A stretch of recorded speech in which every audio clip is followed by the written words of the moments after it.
Hi, everybody. It's Diane at Someone Gets Me here with an amazing guest.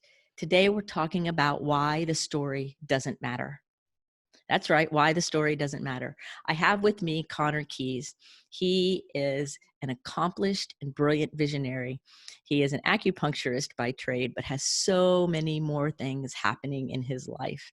And he's in North Carolina in the mountains, and I'm here on the beach. So this is going to be a great mix of energy coming together.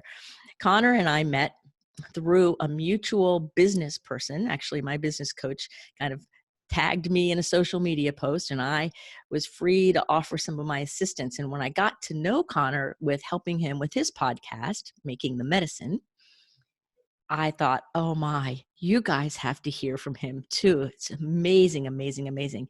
So I want to have all of us, don't forget to get your nice drink and hang out with us, and to welcome Conner Kees to the show. Welcome, Conner. Hey, Diane, thank you. It's so exciting to have you here. And I feel like I have to catch everybody up on all of our neat conversations we've had so far. And Yeah. so, and so what I'd like to start with a little bit is you are an acupuncturist. You're also a musician. You also have other Yes, neat ma'am. philosophical studies and all kinds of interesting things. And so tell us a little bit about what drew you to acupuncture and how you got where you are, where you want to start this podcast and get things going in a different way. Like, tell us that story, if you will. Okay, so that's the story as a practitioner that we get asked a bit, like, what got you into Chinese medicine? What got you into acupuncture? So I'm going to give kind of the version that I've given before, which is, and we can expand on that because doing the podcast is new, as you know. But Yes. so let's, I'll go all the way back. And so broke up with my high school sweetheart. And when you free yourself of some of that energy, you find that you have all this new energy because all of all of the light that you've given away is coming back to you. And so I said, what am I going to do with all this energy? And I said, I'm 21 at the time, something like that. I said, well, I'm going to start a garden. And so I began finally getting my fingers in the dirt. I wasn't much of an athlete growing up, and didn't even really break a sweat until I was 20, truly, and realized that I'd been missing out on all this greenery and being in touch with the land, and sort of explored this natural drive in me to experience herbalism and to get in touch with the plants. And I went through college, and I was really like kind of an angsty, sort of raging against the machine college person. And by the time I graduated, so at that point I had a bachelor's degree in psychology. And what am I going to do with this? And I got a job at a health food store, and things really pretty quickly spiraled out from there. I got connected with some herbalists through connections in the health food industry, and then found myself becoming a certified Western herbalist, a member of the American Herbalist Guild, going to herbalist conferences. And what I realized working in the health food industry is that people coming into the health food store for their, congestive heart failure is not enough. It's like, yeah, you maybe can take some dandelion and pee off some of the excess fluid, but like, what you read on Google and what Dr. Oz says is not enough. So that's what really motivated me to become a healthcare practitioner, to become an acupuncturist. Acupuncture was really my chosen. It just kind of felt natural to me, and here I am. And so I now have my master's in acupuncture and Oriental medicine, and I last year, actually April 1st, 2019, I moved here to Black Mountain, North Carolina, because I acquired a very successful 20-year-old acupuncture practice known as Source for Wellbeing. And we simply call it Source, Diane, and it's the practice is called Source, and I love that about it, obviously. And fast forward, we're all experiencing this crisis, and I decided what better opportunity to sit in front of a microphone like I am with you now, and kind of get the word out about some of the philosophies that have motivated both my kind of like intellectual grasp of some of the intricacies of Chinese medicine, some of the metaphysics, but also my spirituality. And so here we are, and as you said, it's called the podcast is called Making the Medicine, but I'm sure we'll talk about a whole lot today. That's I just love the stories of how people get into their field, and especially people where it's kind of just the organic thing, and so I'm curious about, when did the love for the philosophy and the Tao and all that stuff, when did all that start infusing? Was it just kind of organic along the way, or was there like somebody who said, here, Conner, check this out? Or how did that work? Because your knowledge base and the way you integrate it is quite powerful. And I'm just kind of curious how it came together. It's so what came first actually is an interest in metaphysics and in sort of like in the esoteric schools of thought that are often kind of undercurrents in many people's spirituality these days. And when this is funny, Diane, you're so good. I was just thinking about this earlier today, actually, and that is that around the same time, about 2021, when my path kind of shifted and things started clicking in place,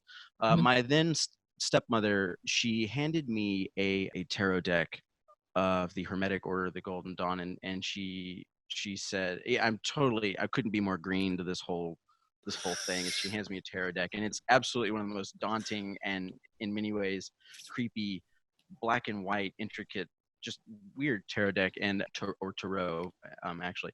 And she says, here's a tarot deck, and you might want to check out Carl Jung. I think you'd like Carl Jung.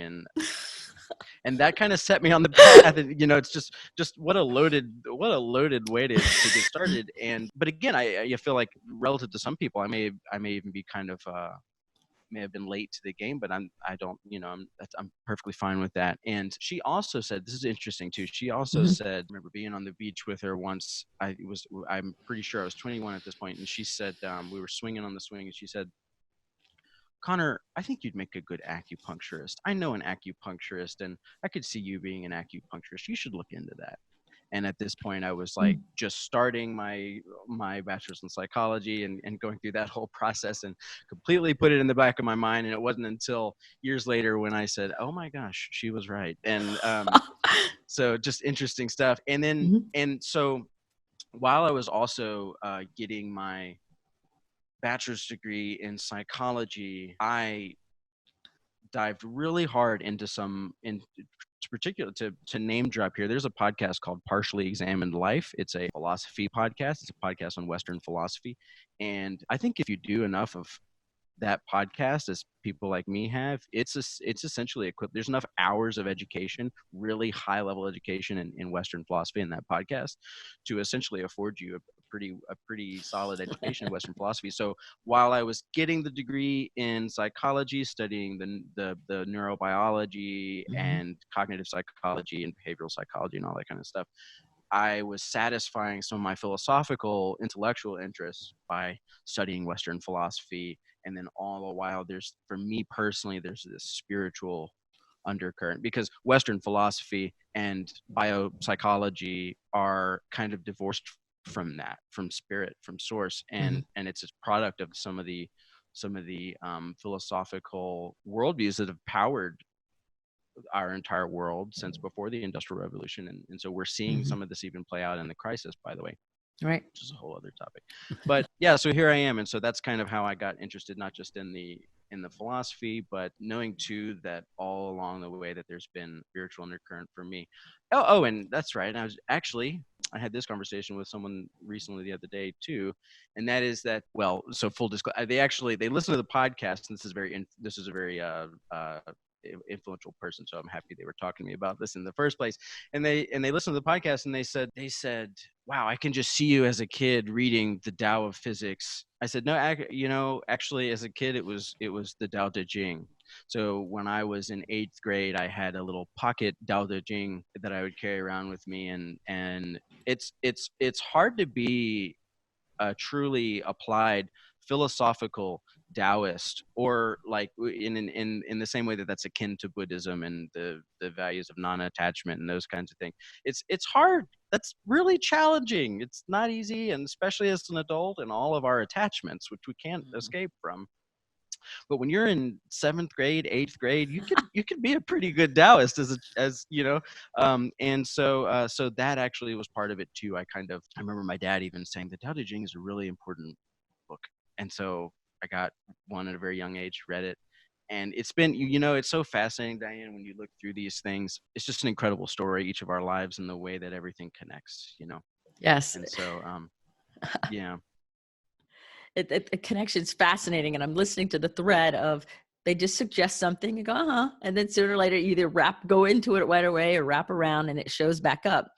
And like there was a knowingness in all of that, whether anybody knew it or not at the time, to even Mhm. begin to do it. So I'd like to talk for a minute about the power of spirituality in business and in running a business and in being a person of influence.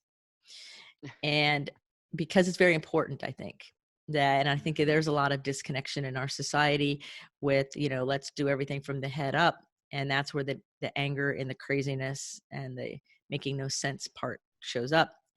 And Mhm. having a spiritual connection and spirit being vital in business or in running our lives, I think is something that all of us could just always keep working on and expanding on. And so share a little bit about how you use your spiritual compass in your business and in your life. Like what do you do and how do you allow spirit to express through you? Because there's people listening in, over 60 countries, and there's Wow. probably people out there asking the questions, well, but how do you do it? And so, what are some how tips that Conner has used or uses to keep spirit like in that rock solid spot in your business, in your new podcast, and all of these things? Goodness gracious. One of the first things that comes to mind is something that I tell my patients. I refer to the people that I work with as either people that I work with or clients. But so one of the things that I tell my clients is that when they oftentimes people will sit down with me and they'll say, "Oh, Conner, I had a burger.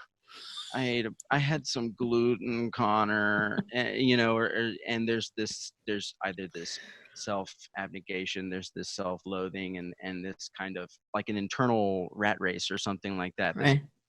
And so what I have to say to that is that it's always a conversation. You're not in competition with anyone. It's a process, like absolutely everything. And it's a process that I absolutely, most certainly myself am in and deeply embedded in. But we've talked, I think you and I have even discussed this before. There's no finish line.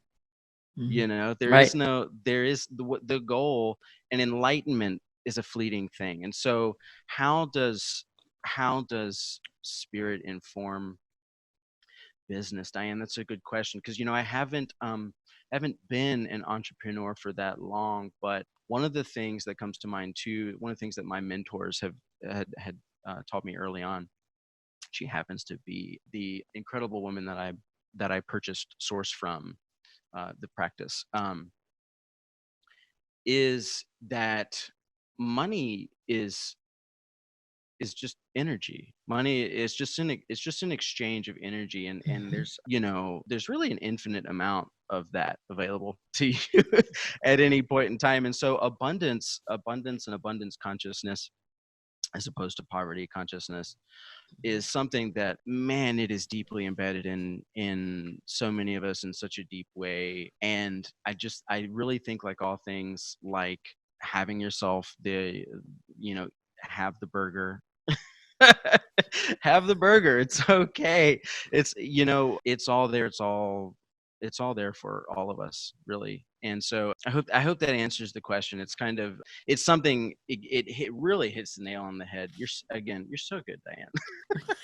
because it's so present for me too, and for many Mhm. of us as we Mhm. transition into new ways of doing things. The economy is not there's let me put it this way, and I'm not being a negative Nancy when I say this, is that um, there's no evidence that the economy is going back to any semblance of normal anytime soon for any of us at all. And so what we're all in this process of doing is like rediscovering what's most important for us, and just trying to remake ourselves, right? And I one other colleague of mine, she said what this virus is doing is it's reminding us all what's most important. And I think that's very true too. So yeah, that's a good one, Diane. And it's not where I expected. I love how you pull these questions out. You get them in the mail slot. We've talked about that before. They come in the mail slot, right? Um, Yes, they come in the mail slot. That's why I'm an intuitive mentor for visionary leaders, because absolutely. I have this amazing way to just know stuff, a Hmm. knowingness Hmm. that And we.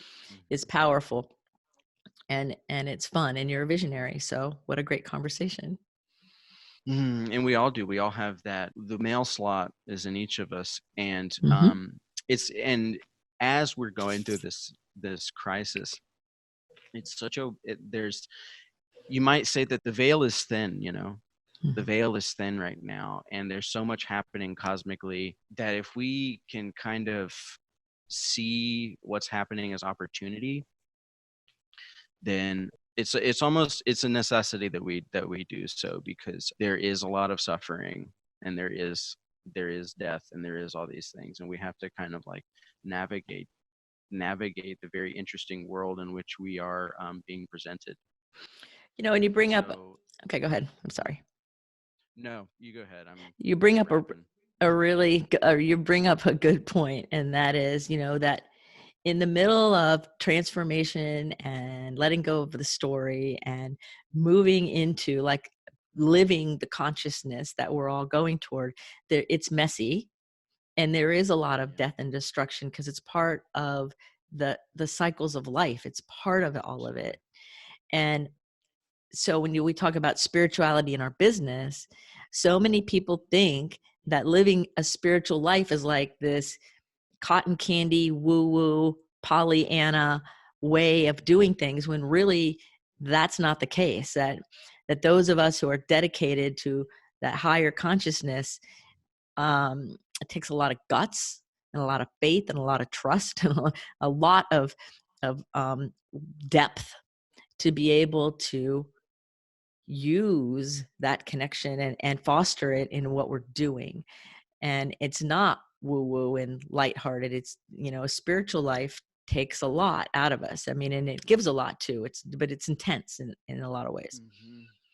And so I think that's a really good point that you're bringing up, because so many people can get focused on all the death and destruction and not see the opportunity, or get distracted by, oh, what's the opportunity, and pretend like all the death and destruction is not happening.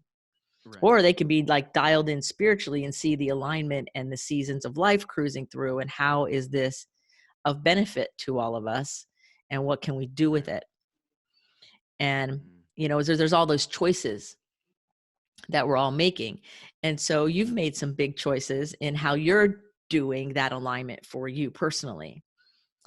And so share a little bit about how that's happening. Have you been getting it in dreams or thoughts or ideas or suggestions, or where did all this start, where you started moving away from the old way of doing your business into doing podcasting and more other avenues? How is that working? So much just came in right as you were talking, right? And so one thing can I go back a little bit about something you were just saying, is that every single day yang transforms into yin, right? And every single day the sun sets, and when night comes out, the bugs come out, the mosquitoes come out, and so this, it's not just I might offer that, like, you and I both know we use these euphemisms like higher consciousness. So it's fascinating. There's like, what even is consciousness, first of all, and second of all, where we go, like there's a direction, like higher consciousness. So it's, I might offer that it's like, it's not just a matter of higher, it's a matter of higher, lower, inner, outer. It's Right. it's all those things. And anyway, whew, now what was the question, Diane? Help me out here. Do you remember? you Because just you just went. Yes, I remember the question. The yeah, question the question the question is, when we're thinking about the whole spirit part of our business and our lives, right? Yeah. And people say deeper or higher or lower, or whatever the language is, because language is pedestrian here. It only points to some agreed upon delusion that might be kind of close, but probably isn't from different worldviews anyway. So putting all that aside and kind of keeping it a little bit on the simple side, and your life and you're following your spiritual direction, and there are changes happening with how you're practicing your business, what you're doing with your life, how you're looking forward. And what the question was how is that going? What was the impetus? What kind of, did you wake up one day and went, stuff's different? What, give everybody a flavor, because I think what's really important is everybody, I believe, really wants to feel some kind of hope. And that if we can feel a little bit of hope, and if we can add a little bit of understanding to that hope, then people can calm down, our immune systems work better, our bodies work better, our life works better, and then we're able to be the creative, beneficial presence. So you are navigating and negotiating that very process. And so I'm curious if you wouldn't mind sharing some of how that's working for you, things that maybe are working great, maybe things you tried and went, no, I'm not doing that, to help give everybody an idea of here's a trajectory, here's a road, here is something that you might want to consider thinking about. One of the first things is to seek out wise counsel in life, to seek out if you have a therapist, they're more than likely doing telehealth consultations now. Talk to somebody. This is, first of all, if you went through the birth canal and took your first breath and are still here and listening to this podcast, you need therapy. Everybody, it's like life is traumatic, period. And so this whole, I love the musician, but I saw this musician that was she released this new song called "Darling, You Need Therapy." I won't say who. She's a great musician, but I was like, "Darling, you need therapy." That is not an insult. That's like, if the person is willing to receive that, then that's good for them. So, and if you don't have a therapist, then absolutely don't curl up into the corner. Seek wise counsel of people and get help. Find that hope. And if it's a matter of turning off the Facebook and all that kind of stuff, turn it off. It's a matter of turning off the mainstream media. I would absolutely turn it off. I would absolutely recommend that personally. And let me interject one thing. Even with the therapist conversation, you can get wise counsel from mentors, from people who are further along the road than you, and all different kinds of things. Because I've sought out therapy over the years, and in about 4 sessions, I realized that they were really cool. I really liked them, and I could have great conversations, but they weren't able to take me down the road I knew I was called to go down. I didn't even have a name for it then. I didn't know what was going on, but I just knew it was a little bit of a mismatch, even though I liked them. So it's okay to try different things until you find what resonates. I think that's something that you've probably been doing. I know I have. And so I think it's a common thing. Right. That's really when I said wise counsel, for a lot of people, if they have those pieces in place in their life, then therapy is a great outlet for that. That's the good conversation to have, because this goes for any practitioner, acupuncturist, massage therapist, chiropractor, medical doctor, anybody, therapist, anybody. If you don't resonate with them, keep on moving. Find that person. Find that person. Amen. Yes. When it comes to psychotherapy, what I would personally recommend is that someone find a therapist who does psychosomatic integration. So they do somatic integration in their work. That includes EMDR, eye movement desensitization and reprogramming, havening technique, somatic re-experiencing, somatic respiratory, like breath work. These kinds of things are all incredibly important. So I think that if a therapist, if they're on the cutting edge and they understand the power of therapy in the 21st century, it involves being embodied. And so that's very important. So that's just my 2 cents about it. Right. Oh, I completely agree. In fact, I'm a Safe and Sound Protocol provider, and Safe and Sound Protocol is a precognitive music intervention that resets the vagus nerve Well, and hello.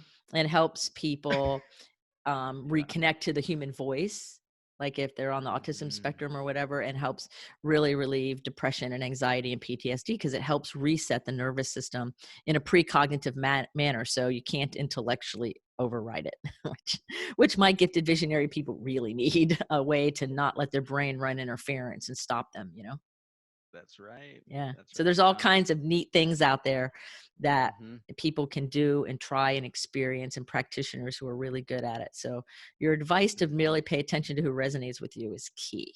And it's okay to move Yes. on. It's okay to say, okay, thank you. I've gotten what I need and move on, because That's right. sometimes you have to go through, lots of different things. Yeah. And, to seek and embody a psychologist who's willing to work both with your body and your mind. And so it made Hmm. me think of Alexander technique is another one. Hmm. And what your thing sounds like almost like Hemi Sync and the Monroe Institute type stuff. Man, that's cool. So how back to the question, and I got it this time, Dan. I got it. One of the things that really had to click for me, because being being a new entrepreneur and having made this really crazy leap in my life, I graduated from acupuncture school.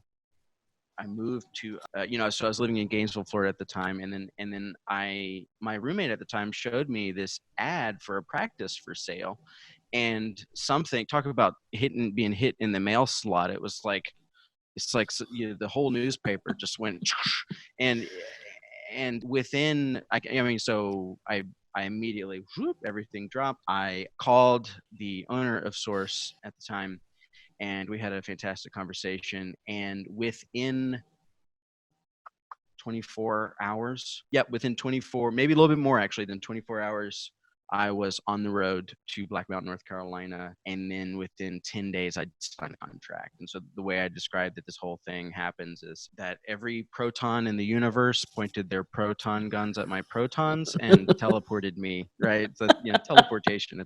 It's a holofractal kind of activity going on there. So that's one way. And so if we listen, and if we kind of step back and we pay attention to those synchronicities, even if it is, it seems new agey, but the clock is keeping time. And so like, well, yeah, you see 11:11 on the clock, like, don't dismiss that. That means that you're in tune with something. And so I know that's, oh gosh, that's out there for some people. I don't care.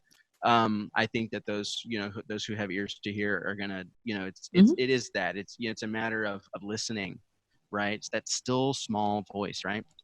And sometimes those things, they happen to us, and that's when it's like, hello, spirits, like, course correction, like, we don't you worry about it. We see that you're struggling. We got your back. We're gonna, like, come in here and make some pull some executive orders and sign some new stuff into the Right. books. It's funny because so that's an example of, like, of when you are essentially being moved around the board, as if this is some kind of chess game. I mean, so that's an example of you being moved around the board, or any of us being moved around the board. But when it comes to this particular change, I had to really take a step back. I had to talk to some intelligent and wise people. I had to ground myself. I had to ground.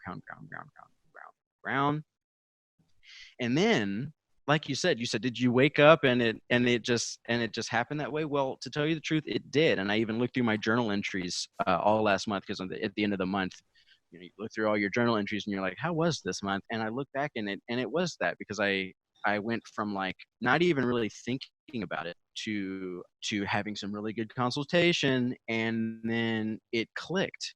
It clicked that, as a matter of fact, this is the perfect opportunity. I've wanted to have a podcast for years. It's been something that's in the back of my mind. It's been that kind of high in the sky kind of thing. Connor, yeah, Hmm. you'd love to have a podcast. Well, now's the time. Now's the time. And there's always like that feeling. It's like, oh man, it took an apocalypse to get you to publish your podcast. Well, what does it matter? We're here now, and it's just it's cool, Diane. Now we're having this conversation. It's fun. It's fun. So I hope that that answers your question. Sometimes it's a matter of being moved around the board, and sometimes it's a matter Mhm. of taking action and then seeing those synchronicities as affirmations that you are in fact getting resynchronized on the path Mhm. after the fact. So Right. you can either, sometimes somebody comes in to help you, and sometimes you have to take those steps. But sometimes those steps are even like literally going outside and getting your bare feet on the ground, like grounding in like in an Mhm. electromagnetic sense, like actually putting your bare feet on the ground and breathing and closing your eyes and breathing. Yeah, it's all over the place, but it's, you know, the way that spirit interacts with us is so dynamic. There really are. I said that thing about there being rules and laws. There are no rules. There are no laws. It's, you know, it's an infinite game that we're kind of embedded in. We're embedded in this process of spirit unfolding through us. And, you know, it reminds me of something that I was going to say in response to one of your questions earlier, but who knows what that was going to be. But yeah, yeah. So so the story doesn't matter,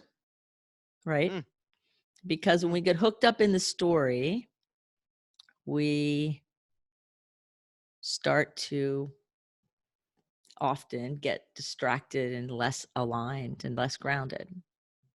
yeah. So, what are some specific like things, like if somebody's listening to us and they go, okay, well, I get it. Let go of the story. I don't even know what to do. I don't even know what you guys are talking about. Like, I hear what you're saying and it's valid, but I don't know, like, where do I start? So, if somebody was like a complete newbie green person, they didn't really know where to start and they really maybe don't even understand what we're talking about when it comes to, you know, the story doesn't matter and releasing the story, what would be like step one that you might suggest to somebody who's out there kind of curious so that they could then see what you were talking about? I feel like so many of us we have this programming. I mean, we literally grew up walking single file, keeping our mouths shut.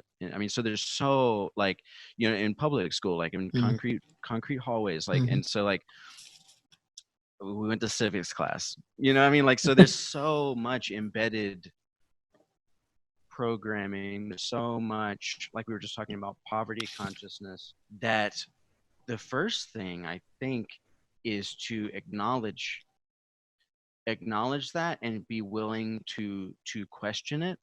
Because, you know, say for instance, like I have a conversation with someone about telepathy, and Mhm. they're like, oh well, you know, I don't know about all that and stuff. And you know, one of my responses is more than just like what you and I are talking about, just taking a philosophical step back and being Mhm. willing to question the reality that uh, we have seemingly been handed. It's very easy to fall into a materialist, physicalist, mechanical kind of Mhm. paradigm, because that's literally what everything in our civilization and our world is built upon. But if I have this conversation with someone and it's about like telepathy, or even the kind of conversations I've had with people where they say, oh, you sound like a conspiracy theorist. Well, I'm like, well, hold on now. First of all, that's not very nice. And second of all, when it comes to something like telepathy, I would admonish someone to just look at the evidence. Like, just admonish. I would invite someone to look at the evidence. And so there's such incredible information out there, and there's such reality. It turns out, you know, we've all heard this before, but it turns out reality is stranger than fiction. So I mean, where to start? Start with patience. Start with being patient with oneself, and gosh, it's, I don't even want to say love yourself, because it's such a challenge. Sometimes, you know what I mean. And so Mhm. that's why I said seek out the counsel of wise people who do care for you and who can hold space for you. And if they can't hold space for you in this challenging and critical time, then seek someone else. And if you feel like you've exhausted your resources, then just surrender to spirit, surrender to that process, and then be willing to kind of go inside and question. Like, when you meditate, you're not just closing your eyes and like staring at the back of your eyelids. You know what I mean? There's so Mhm. much more going on when you sit and you listen to that still small voice, and you have that inner peace, and Mhm. yeah, there's so much going on. So So much much. more than just Yeah. like quieting the mind. Mhm. That's like the foundation, is quieting the mind. But I would advise that kind of thing. Ask for answers, pray, divine. I was talking about the tarot and stuff like that. Divine. Ask questions, even if the people in your life are freaking out just as much as you are. Then ask a set of playing cards. That seems innocuous enough, right? There's answers to be found everywhere, and there's hope to be found everywhere. And one of the things that I've hung my hat on, really, thankfully, I'm glad I managed to survive my studies in Western philosophy and Nietzsche and things like that with some sense of faith, Right. is that one of the things that I cannot let go of is that the meaning in life is actually like, it's baked in. It's literally built in to the reality in which we live. And Mhm. so, tragedy is a real thing. I mean, like, so Mhm. it's I think that's important too. That, like, again, getting back to this, like, the repercussions of this mechanistic, materialistic, physicalist paradigm that we've been handed for really hardcore, for the past Mhm. 400 years, especially. It's really easy to also be a nihilist, to be nihilistic, to think that life is meaningless and that you are a machine, that you are some happenstance collection of cells that are somehow functioning. And there's even, it is a, for whatever godforsaken reason, in my opinion, a tenable philosophical opinion to hold these days, that consciousness is an illusion. It's called epiphenomenalism, right? It's the idea, Daniel Dennett's book on this, explaining consciousness. And there's a growing, it may even be the majority of, like, analytical philosophers in the sort of ivory tower establishment Mhm. now believe that, in fact, the the the fact that you perceive anything as being whole, the fact that you have consciousness, or what we call consciousness, is a an illusion. It's not Mhm. actually, there actually is no such thing. And the fact that we can convince ourselves of that, not only that, convince ourselves, but actually, like, rationalize all the way out, using all of the philosophy and science are at our disposal, because, again, we have a reductionistic, materialistic, scientific paradigm, that it's easy to fall into this trap that life is meaningless, that there is no hope. But it's okay to feel hopeless. It's okay to feel even meaningless. Like, there's no judgment, because that's, oh my gosh, it's totally okay to feel that way. But there is a light at the end of the tunnel. There is some transcendental realm in which the grass is greener. And I submit to you, and to the audience, that meaning is, in fact, baked in. It's baked into the reality in which we live by its very nature. And so, yeah, how's that, Diane? That's perfect. I love it. And it's Good. true. I think meaning is baked into all of it. And it is easy to try, get in that heavy space sometimes and try to figure it all out and everything. And you just got to start where you start and be grounded. And I think that it's a responsibility of the wise ones and the people who've already walked down the road to reach their hand out to the people who are seeking or searching or could maybe, like you know, people did that with you, even though you didn't really realize that's what they were doing at the time, but it is what happened, and I remember when you're talking, I was remembering the very first medical director I ever worked under when I was starting to wake up, which was in the 80s, I guess. And he was like, well, I'll work here until I'm not working here. And it really doesn't matter how. And he said all these things. And I'm like looking at him, like, everything you said was English. And I understood the meaning of it, but somehow I knew there was another meaning. And I bet you that I probably looked really goofy, like the look on my face. And I was really trying to sort out where I was going in life and stuff. And I was headed up to Washington, D.C. to see some friends on this little vacation. And I said, can't wait. I'm going to drive down the Blue Ridge Parkway on the way home and just hang in the mountains. And I'm like a water, sailing person, but I just wanted to do that. So on the way home, he looked at me and he goes, just go find the highest spot from wherever you are in the mountains and just sit there and ask what to do. Now you have to understand, at the time, I had no spiritual understanding. I didn't use any of the language I use now. I had no idea what the heck the guy was saying. I didn't even know why it even mattered. I didn't even know that there was a question to ask. Like, none of it, it was completely off my radar on every level. However, what I learned later was him and lots of other people saw the spiritual giftedness in me. I just didn't know that's what it was. I thought everybody was just being lazy. I don't know. It was like very confusing. But I did what he said. I'm going and I'm with my friend and I'm like, I gotta go find a mountain, but there's a waterfall. So I'll just go high there by the high because I love waterfalls. Oh, wow. And I go and I hang out by this waterfall and I sit there and I ask what to do. And, it was nice. Like, it wasn't like, the bush, there was no burning bush or anything, but it was nice. And about halfway home to St. Pete,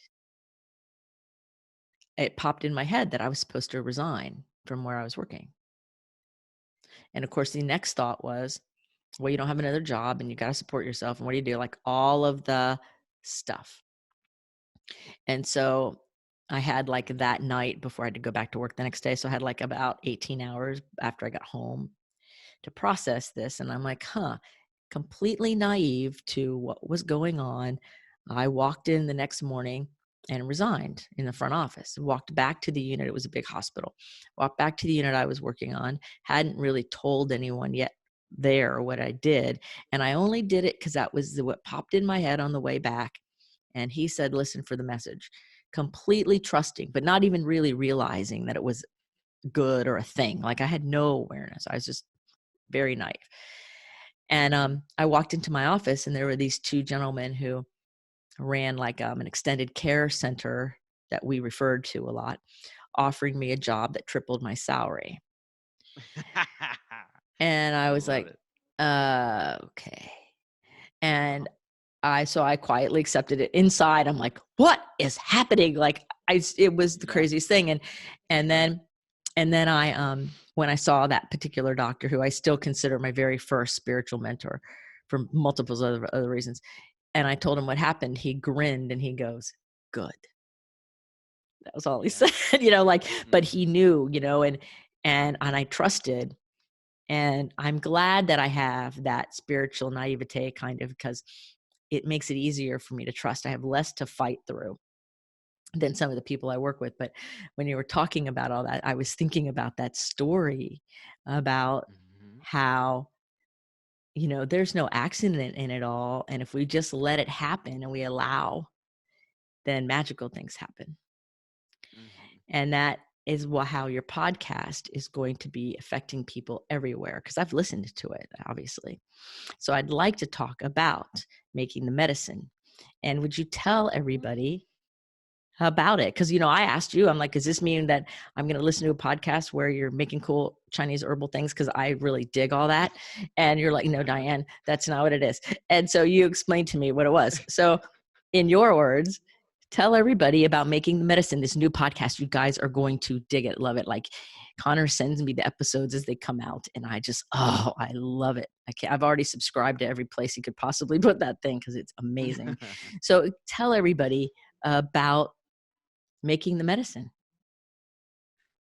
Thank you, Diane. So Making the Medicine, like you said, there's may seem like, oh, well, Conner's an herbalist. Maybe this is a podcast about how to tincture, your reishi mushroom and your stuff like that. And it turns out Making the Medicine is it's an homage to some of the Taoist alchemical literature that's out there, that's been translated into English, because unfortunately I don't read Chinese. But that doesn't matter. It doesn't stop you. Episode 6, by the way, talks about this very fact, but which comes out next Friday. So Making the Medicine, what the medicine is I like to think of it as the very thing that we're talking about, which is a form of it's kind of an allusion to the faith in the process and in the path right? Like you say, Diane, we're here on purpose with a purpose. We're talking about the fact that somebody's got your back.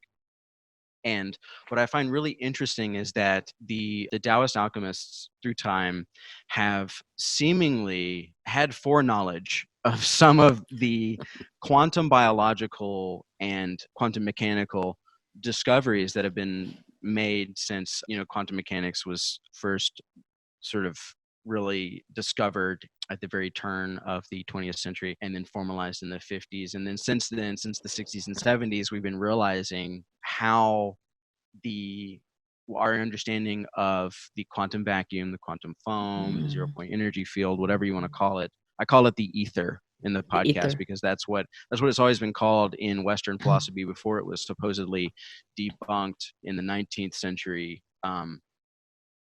I go into that in a bit in some of the podcasts as well. But they started studying quantum biology and some of the quantum mechanical implications of our discoveries into biology in the 60s and 70s. And it seems as though, like, with the way that the Taoist alchemists talk about Mhm. light, the way that they refer to what's called the holofractal nature of reality. It's called the holofractographic nature of reality. Again, this is Nassim Haramein's work, and I refer to it in my podcast as well. But it seems as though they knew something ahead of time, which isn't that the case. Isn't that always the case with these mystics, these mystical traditions? They are Mhm. tapping into a field of information that is available to everyone. It's like we were just talking about how the mail slot Yes. is Mhm. is everybody's got a mail slot. And at Right. the same time, like we were just saying, somebody's got your back. So what the medicine is it's, they believe that after meditating for a real long time and doing all these practices to a certain extent, Mhm. some of them were really hardcore about these practices, but after essentially pondering this and philosophizing about Mhm. this and coming to your own understanding, your own innate understanding of what this medicine is, that you essentially crystallize a little piece of the ether inside yourself. And so that's called the medicine. It's also called the golden elixir, the jindan. And so it's also referred to as the golden flower. And if for any of your listeners who've studied Western alchemy or Hermetic alchemy, it is, for all intents and purposes, the same thing as the philosopher's stone. And so I, being an acupuncturist, being interested in particularly in Chinese metaphysics and in Chinese philosophy and in Taoism, I really like to look at how the Taoist alchemists seem to have really predicted some of our discoveries, particularly in quantum biology, because there's books like the Tao of Physics, just been out for decades.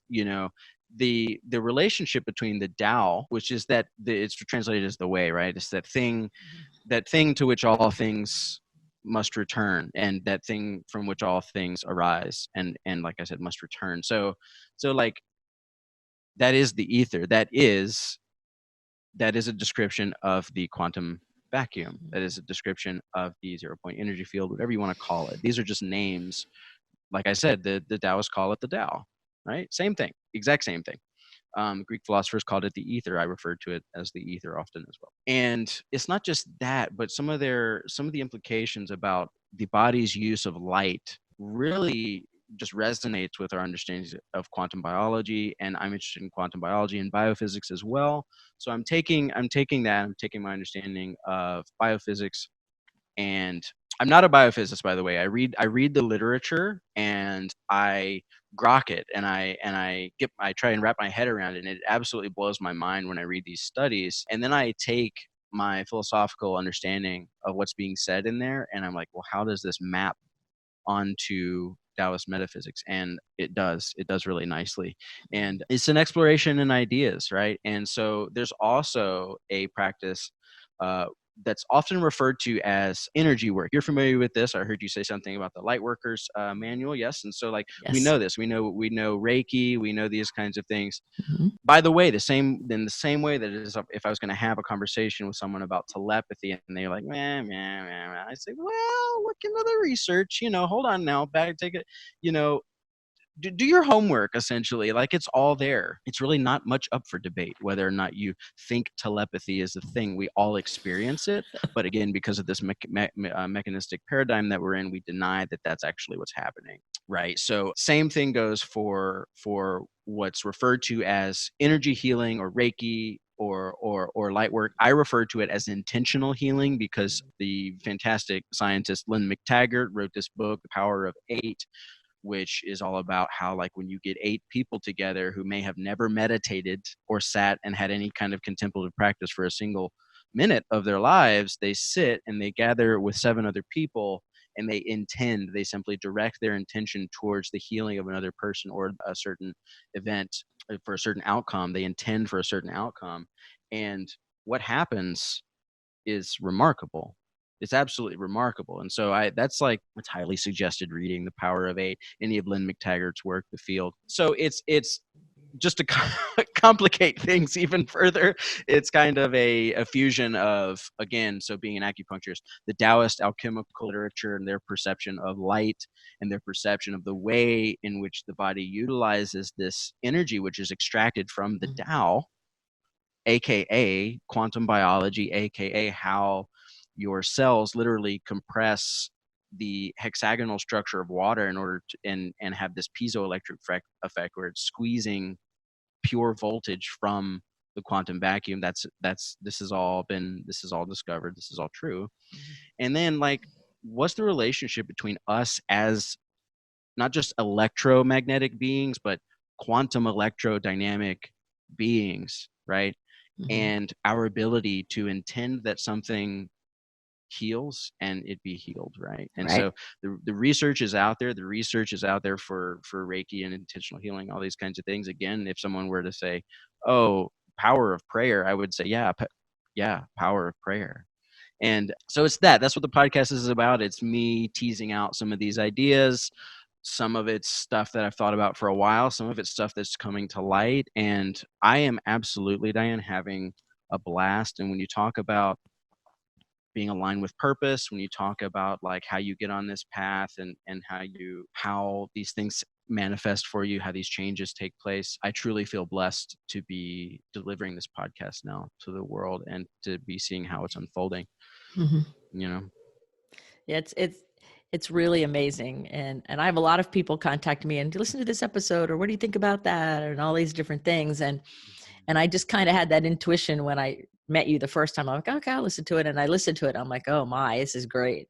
It's amazing on so many levels, especially for visionaries or people who really want to think about it and use um, lots of centers of their brains and understanding. I love it. I think it's great. So I'm so excited Diane. that you're on the show, and I think that it's, I'm sitting here thinking and listening to you, thinking about the whole idea of letting go of the story. We could do like 5 or 6 podcast episodes, you and I. We should probably Of do a couple course. more, because I'm sitting here going, had you not had the courage to follow the intuition to let go of some of the previous part of your story, the podcast wouldn't be happening. Or it wouldn't be happening, at least in the way it is and in the time it is, when it's so important to help people wake up and move through what's happening in a way that makes sense. And so Mm-hmm. you are like a living example of somebody who is willing to be free of the story to do the higher thing. And and so I just wanted to make sure, if any listeners haven't figured that out, I certainly have. So it's really powerful. I think it's really exciting. And so we're going to put a link to your podcast and all of your contact information in the show notes along with your bio, so that all of you who are listening to Conner going, oh my God, I got to hear more, or I want to follow this guy, there's all kinds of places to do it. And I know I'm excited every time I know an episode's coming out. And I can't say that about every podcast. I can't say it about Conner's podcast. and Yay. and I Yay. and I'm so honored that you have come to hang out on the show. And I have a million other questions, but I'm going, I need to be respectful of this man's time, because otherwise I could just go on and on. So, but before we end, is there anything that you thought I was going to ask about, or you wanted to say that we didn't get to, at least for this episode? Not really, Diane. This has been a blast. It's all true. Your ability to just pull out these things that it's almost like the very thing that we're talking about is being expressed in the podcast. And isn't that a beautiful thing, that it's like, Yeah. this is what needs to be said? So thank you for your wisdom. Thank you for having me on. It's been a blast. Thank you so much. Oh, you're so welcome. So I have one final question for you. And that is that if we were going to have a billboard anywhere in the world with Conner's message on it, everyone is going to get to see it in their language. They'll understand it. What would it say? You know, I knew you were going to ask me this. So there's the obvious answer, which is like, you know, what's a billboard going to do? And, you know, it's like all that and kind of stuff. But that's not the point. No. Hashtag, right? Do I get to hashtag it? So Yes. hashtag transcend. And really it's because we've been denied, except for those who have faith, who are able to kind of be in the flow of something influencing their lives, some higher power, right? We have been denied that. Our culture has denied us that. Our intellectual culture, scientific culture, we've been denied that. And the same thing goes for the, oh my gosh, the economic structure that we live in and may not be living in much longer, the political structure, the political narratives. So when I say transcend, like, I mean, it sounds real cool, but like what I mean is like essentially question all those things and be willing to look. It's always, this is another, it's always both. And when you look at these things, when you look at, is it a matter of left, right, red, blue? Is it a matter of, Yep. you know, up, down, left, right? It's always both. And the answers Yeah. is always some kind of fusion. Now that doesn't mean with that when you're handed a solution, a narrative that is disguised as a solution, you should question that too. Like, but at a soul level, at a, you know, it's, you'll know it when you see it. But that's, I guess that would have to be it, because I knew you were going to ask this and I had to think about it for a few seconds. I was like, oh gosh, what am I going to say? It might be something like that, Diane, that we just need to be willing to kind of become something different spiritually. That does not mean become cyborgs. That means that means become, you know what I mean? I just mean, when I say transcend, I don't mean transcend the human, because the human is Right. beautiful. And Yeah. so Hashtag transcend. I love it. Yes. Yes, I love that billboard. So Conner, thank you so much for being on the show and entertaining all of my questions and sharing your wisdom. And you guys, check out Making the Medicine, the podcast. It's amazing. I love it. Thank you for being on the show. Thank you, Diane. So remember, everybody, to keep your face to the sun, because the shadows fall behind you. You are a rock star here on Purpose with a Purpose. And until the next episode of Someone Gets Me, be well. Thank you for watching. I hope this episode really touched your heart. Be sure to subscribe to this channel, share it with your friends, and ring that bell so you too will know the next time I post another video. And in the meantime, be well.